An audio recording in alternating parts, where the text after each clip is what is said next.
like watching you. Reminds me of old times. What's on that drive? Not entirely sure, to be honest. Then why are you stealing it?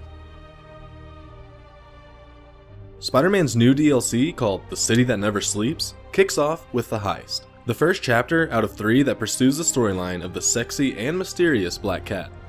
While its bigger draw is that it's, of course, more Spider-Man, I found that it was a little more than a small continuation of the main game with cut-and-dried features, anti-climactic missions, and a relatively unstimulating plot.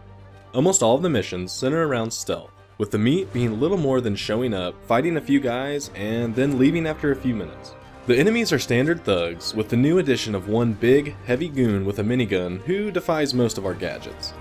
The only mission that felt slightly different than anything before is one where we team up with Black Cat and order her to take down different marked targets quietly, which was a nice idea, but really just felt like sitting back and letting someone else do all the work. Overall, the missions feel anticlimactic and standard. There were moments when I finished a short mission and was left wondering what the point of it was in the first place. The DLC lacks a good boss fight, or even a mission with new objectives that go beyond the run-of-the-mill combat and stealth ordeals. In addition to doing the main quest, there are a few things you can do on the side.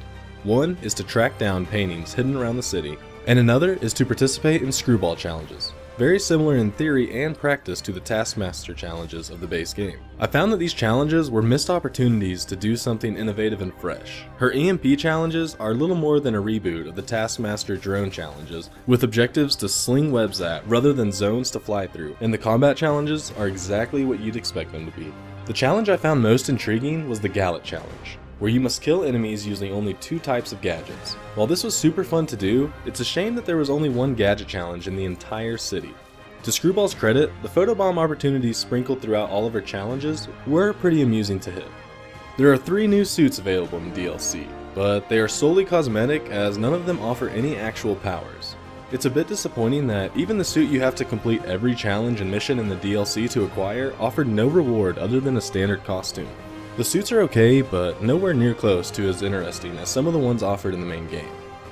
I love the idea of pursuing Black Cat's storyline, and while I don't need much excuse to play more Spider-Man, I didn't feel like this DLC offered much in the way of excitement or variety. I felt this chapter was unimaginative in its features, and for $10 a pop, I didn't feel compelled enough to want more. If you've platinumed the game and crave a few more hours of gameplay, the Heist does the job just fine. Just don't expect a wildly stimulating plot or any radical new additions. It's more of the same, and for some, that's okay. But what do you guys think of the DLC? Which chapter are you looking forward to the most, and have you beat the Heist already? Let us know in the comments below, and as always, stay tuned to COGconnected for all your video game needs.